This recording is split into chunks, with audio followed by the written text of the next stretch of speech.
General Asif Munir line پر ہے؟ جی جی بالکل، کون بات کر رہے ہیں آپ؟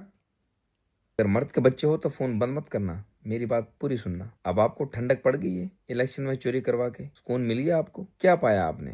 سوائے بدنامی کے اور گالیاں کھانے کے کیا پایا آپ نے؟ کیا ملا آپ کو یہ سب کروا کر؟ اپنے اقتدار کے نشے میں اتنے اندھے ہو گئے ہیں کہ پاکستان کی فوج کا تم نے بیڑا غرق کر کے رکھ دیا ہے۔ عمران خان کو آپ نے بلا وجہ ناجائز قید کیا ہوا ہے، مہرنگ بلوچ کو آپ نے بلا وجہ ناجائز قید کیا ہوا ہے، اور دیگر خواتین اور مرد اور بچوں کو آپ نے بلا وجہ قید کیا ہوا ہے۔ پاکستان کی ساکھ کو جتنا نقصان آپ نے پہنچایا ہے کسی جرنیل نے نہیں پہنچایا۔ آپ کا انجام بہت قریب ہے اور آپ یہ سمجھ بیٹھے ہیں، آپ کو یہ بہت بڑی غلط فہمی ہو چکی ہے کہ میں 20 سال کے لیے یا مرتے دم تک کے لیے اقتدار کے ساتھ چمٹا رہوں گا۔ آپ میری بات آج یاد رکھ لیجئے، آپ کا اقتدار 1 سال بھی نہیں چلنا، انشاءاللہ اسی سال کے اندر آپ کا تختہ الٹ جائے گا اور آپ کو پتہ بھی نہیں چلنا، اور فیصلہ سڑکوں پر ہوگا انشاءاللہ۔